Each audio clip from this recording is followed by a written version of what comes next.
Greetings and welcome to Studio G.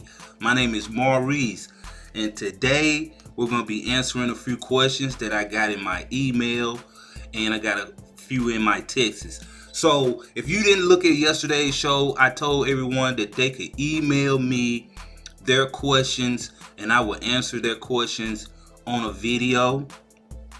And you can contact my email address. It's going to be mtg0271@gmail.com, and my text number is going to be 901-729-9768.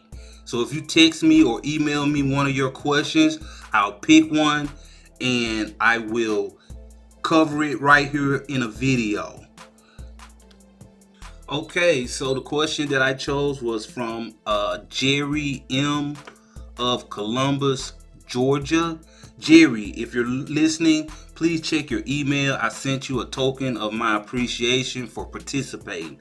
And his question is, how much does a person receive on Social Security? Okay, so Jerry, after I did my research, the average monthly benefit as of May this year is $1,668. That's the average. And the maximum benefit is $3,345 a month. Okay, so now that'll all depend on how long you've worked and how much you've made. Now there are a couple ways you could check that out before you retire. You could check out a Social Security benefits calculator, and you just go on Google and type in Social Security benefits calculator, or you can go on the Social Security Administration website, which is ssa.gov, and they can tell you an estimate of what you'll probably get based on years worked and salary, how much you'll get per month. Okay, so I hope I answered your question, Jerry. Please again check your email from me, a token of my appreciation. Thank you for that question. So now I want to get into today's show. And today's show will be the top 10 facts about Social Security. Number 1, Social Security is more than just a retirement program. It also provides important life insurance and disability insurance protection. So first, it provides life insurance, like a life insurance. So if you pass away and you have a spouse or you have small children, they get your benefits. Okay, also if you get hurt on a job, or you get hurt, or you have a problem where you're disabled, you can get SSDI. So that's very important. I know a lot of people want to talk crap about Social Security, but in the bigger picture, it's a great resource that is afforded to us by the government. I know we like to complain, but the fact number one that you get life insurance and disability insurance is a great asset.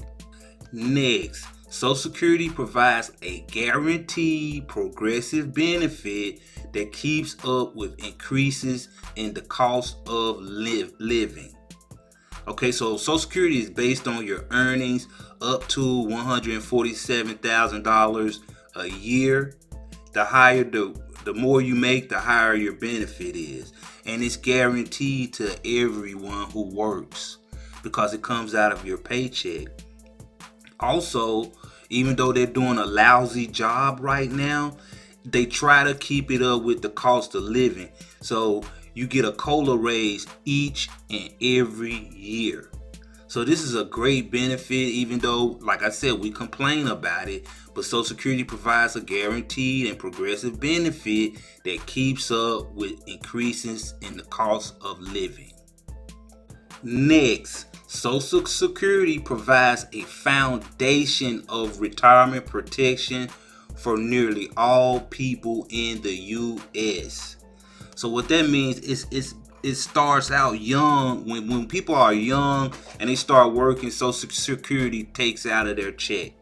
Okay, so that's the foundation of retirement, because in reality, we should start saving for our retirement ourselves when we start working. When we first start working at maybe 15, 16, or whatever age you started working, think if you started saving money on your own for retirement, you probably will be in a better position. But gladly and hopefully younger people now pay attention and think about their retirement so they can start saving in pensions, their own retirement plan, and investing in stocks. Because Social Security, it provides the foundation, but in actuality is not meant to cover your full retirement. It's just a foundation. Next, Social Security benefits are modest. A lot of people might not realize that, but the average Social Security benefit is around $20,000 per year. So if you were an average person and you worked until you're 65, Social Security is only going to cover 37% of your past earnings. Okay, most retirees enroll in Medicare and Medicare Part B to help cover the cost of medication. Social Security benefits are also modest by international standards. The United States ranks just outside the bottom third of developed countries in percentage of average workers' earnings replaced by a public pension policy. So the United States, compared to other countries, don't give out as much. Okay, so that's something to think about if you're about to retire or if you're already in retirement. Maybe you can give advice to a younger person in your family to let them know, hey, start saving now. Get ready for retirement now. Next, children have an important stake in Social Security. So it's just not older people getting Social Security. Did you know 2.8 million children receive the benefits of a deceased worker? Did you know 1.1 million children were lifted out of poverty in 2020 because of Social Security? So children have a big impact and they are important to Social Security. So that's why it's important that our government keeps it going. A lot of people, when they think of Social Security, they think about people who are retired. But some Social Security income has to replace a deceased parent's income. And as I spoke about in the previous slide, it only covers 37%. Okay, next. Social Security lifts millions of older adults above the poverty line. Okay, without Social Security, about 4 in every 10 adults aged 65 or older will have incomes below the poverty line.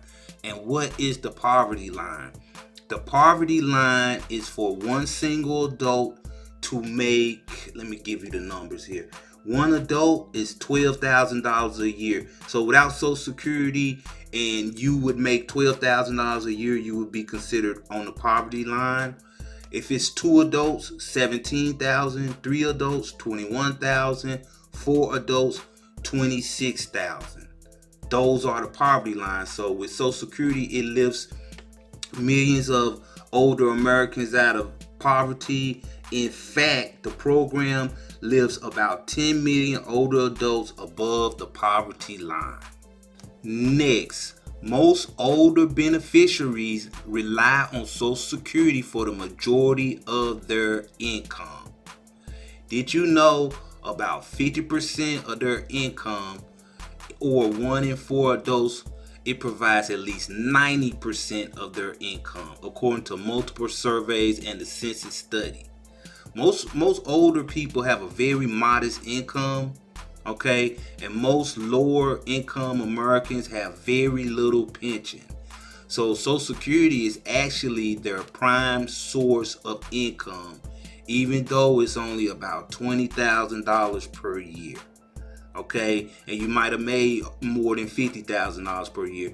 So for older people, this is their majority of their income, and that's another reason why Congress should get off their butts and fix Social Security. Next, Social Security is particularly important for women. Okay, so Social Security is an important source of income for groups that make less money and have less opportunity, which include women, Latino, and Black workers whose families or single parents face higher poverty rates during their working lives and in old age.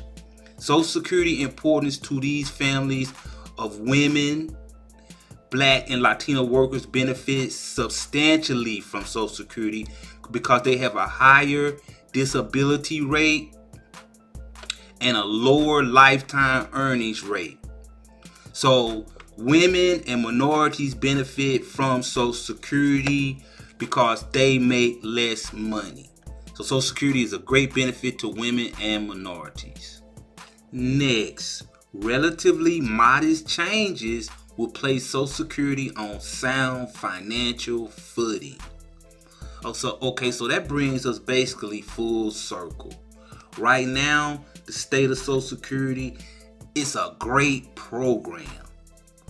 And I believe whoever started it, which was Roosevelt, he had very good intentions. But the way that the world has changed, it needs a complete overhaul, and it needs policymakers to take action. So if they took action and did the right things with Social Security, it would be one of the best programs for retired people. Okay, guys, those were the top 10 facts about Social Security. I hope you enjoyed this video. Okay, again, if you have a question, you can email me or text me. My email address is going to be mtg0271@gmail.com. And my text number is 901-729-9768. Now, if you do text or email me, I ask you to do a couple of things. Answer your question in a complete sentence. Leave your first name and where you're from. Okay, guys, thank you very much for watching this video, and I hope you guys have a great day.